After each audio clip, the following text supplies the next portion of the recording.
ग्लाइट IAS पर आप सभी का एक बार फिर से बहुत बहुत स्वागत है। तो भारत का लड़ाकू विमान जो तेजस है वो दुबई में एक बहुत बड़े हादसे का शिकार हो गया है और वहां पर एक एयर शो जो है वो चल रहा था। और ऐसी सिचुएशन में बहुत से देशों के जो लोग हैं वहां पर आए हुए थे, बहुत सारी कंपनियां वहां पर पहुंची हुई थी। हर कोई अपने जो लड़ाकू विमान है उनका प्रदर्शन कर रहा था। ऐसी स्थिति में भारत के लड़ाकू विमान का गिर जाना और पायलट की डेथ हो जाना, इससे कहीं ना कहीं पे भारतीय जो वायुसेना है उसकी जो छवि है वो प्रभावित हुई। सारे मैटर को गहराई से जानने का प्रयास करेंगे, तेजस के बारे में भी बेसिक इन्फॉर्मेशन को समझने का प्रयास करेंगे, है ना। सबसे पहली चीज तो मैंने जैसे आप लोगों को बताया कि दुबई के अंदर एक एयर शो चल रहा था जिसके अंदर दुनिया से जो है डिफरेंट डिफरेंट कंट्रीज जो है वहां पर आई हुई थी। और वहां पर डिफरेंट कंपनियां जो हैं और डिफरेंट देशों की जो वायुसेना है वो अपना प्रदर्शन कर रही थी कि किसके पास कौन से लड़ाकू विमान है, उनका प्रदर्शन किस तरीके से है। इसके इसके माध्यम से कहीं ना कहीं पे वो जो देश है वो अपनी वायुसेना की क्षमताओं का प्रदर्शन अंतरराष्ट्रीय स्तर पर करता है। ऐसी स्थिति में भारत का जो तेजस है लड़ाकू विमान है, बेसिक इंफॉर्मेशन उसके बारे में डिस्कस करेंगे। वो वहां पर जो है क्रैश हो गया और पायलट की जान चली गई। एकदम से वहां पर धुएं का गुब्बारा क्रिएट हो गया था और आसपास के एयरपोर्ट को भी रोक दिया गया था संचालन के लिए। ठीक है, तो थोड़ा सा हम लोग देखते हैं सबसे पहले तेजस के बारे में, ताकि आप लोगों के पास बेसिक इंफॉर्मेशन इस चीज को लेकर होनी चाहिए। सबसे पहली चीज तो तेजस जो है वो सिंगल इंजन वाला जो है बहुउद्देशीय लड़ाकू विमान है ना। अब एक इंजन है इसका और बहुउद्देशीय, इसका मतलब ये है कि मल्टीपर्पज के लिए आप डिफरेंट डिफरेंट ऑब्जेक्टिव्स के लिए इसको इस्तेमाल कर सकते हैं। ठीक है, इससे अधिक खतरे वाले हवाई अभियानों के लिए डिजाइन किया गया है। इसका मतलब बहुत डेंजरस जो है मिशन होते हैं उनको जो है कहीं ना कहीं पे सफल बनाने के लिए इस लड़ाकू विमान को डिजाइन किया गया है। यह वायु रक्षा, समुद्र टोही अभियान, हमला करने जैसे अभियानों को अंजाम देने में सक्षम है। डिफेंस मिनिस्ट्री ने फरवरी 2021 में एचएएल के साथ 48,000 करोड़ रुपए का अनुबंध किया था। सबसे पहली चीज तो मैं आप लोगों को ये बता दूं, हिंदुस्तान एरोनॉटिक्स लिमिटेड जो है भारत की कंपनी है, उसने इस विमान को डिजाइन किया है। कहने का मतलब ये है भारत का स्वदेशी विमान है, इसलिए ये चीज ज्यादा जो है थोड़ी चौंकाने वाली है। क्योंकि कई सारे देशों के साथ तेजस के सेल को लेकर या इसकी बिक्री को लेकर जो है बातें चल रही हैं। कहीं ना कहीं पे भारत की जो एक एक स्वदेशी क्षमता है डिफेंस को लेकर, उसको प्रदर्शित करने वाला ये विमान है ना, उसके छवि के पॉइंट ऑफ व्यू से हम लोग इस चीज को समझने का प्रयास करते हैं। ये जो समझौता हुआ है एचएएल के साथ, इसके तहत 83 तेजस MK-A1 विमान खरीदे जाने हैं।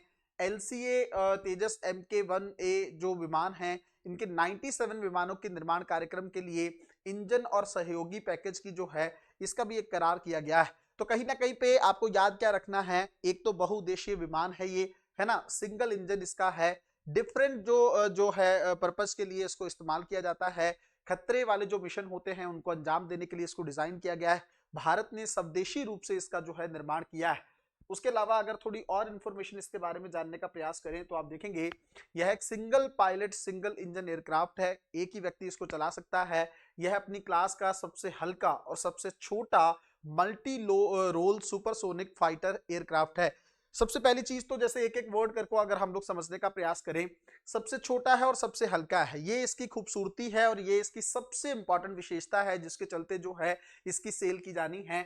दूसरा, ये मल्टी रोल, मैंने अभी आप लोगों को बताया कि डिफरेंट डिफरेंट ऑब्जेक्टिव्स के लिए इसको इस्तेमाल कर सकते हो। सुपरसोनिक फाइटर एयरक्राफ्ट का मतलब होता है अगर जो है साउंड की स्पीड से ज्यादा कोई विमान जो है चल पाए, जैसे ये जो विमान है मैक 1 से ज्यादा की इसकी गति है, उसको सुपरसोनिक की संज्ञा दी जाती है ना। तो ये लाइट कॉम्पैक्ट एयरक्राफ्ट इसको बोलते हैं। तेजस के स्पेसिफिकेशन जो है कि मैक्सिमम पेलोड कैपेसिटी जो है 4000 किलोग्राम है। इसका मतलब इतना जो है पेलोड लेकर ये जा सकता है। इसका मैक्सिमम टेक ऑफ वेट जो है वो 13,300 किलोग्राम है। मैक 1.8 की मैक्सिमम स्पीड पकड़ सकता है और इसकी जनरल रेंज जो है वो 850 किलोमीटर है और कॉम्बैट रेंज जो है इसकी 500 किलोमीटर के आसपास है। अब बात यह है कि हम लोगों ने बेसिक इंफॉर्मेशन तेजस के बारे में देखने का प्रयास किया। अब थोड़ा सा एनालिसिस के पॉइंट ऑफ व्यू से हम इस चीज को देखते हैं। अगर मैं आपको एक बात बताऊं, भारतीय वायुसेना जो है, हालांकि विश्व की काफी इंपॉर्टेंट वायुसेना के तौर पर इसको जाना जाता है। आप कहेंगे सर ऐसा इसने कौन से कारनामे किए हैं जिसके चलते जो है इसकी इतनी अच्छी छवि।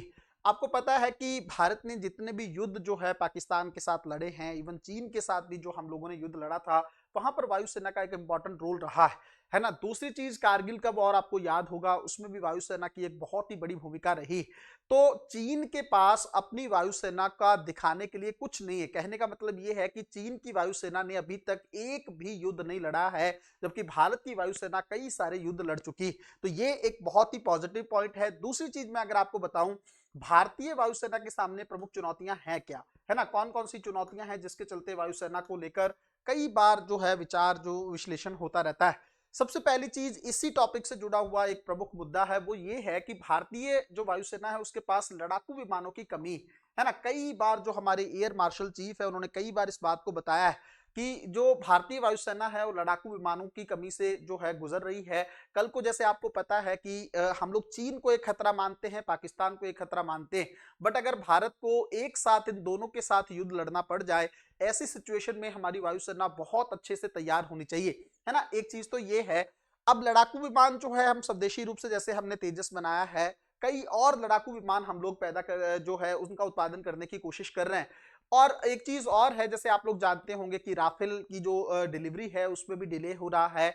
और भी बहुत सारी चीजें, जैसे फ्रांस के साथ हम लोगों ने समझौता कर रखा है, अमेरिका से कोई चीज मिलने वाली है ना, F-35 को लेकर वहां पर भी बातें चल रही।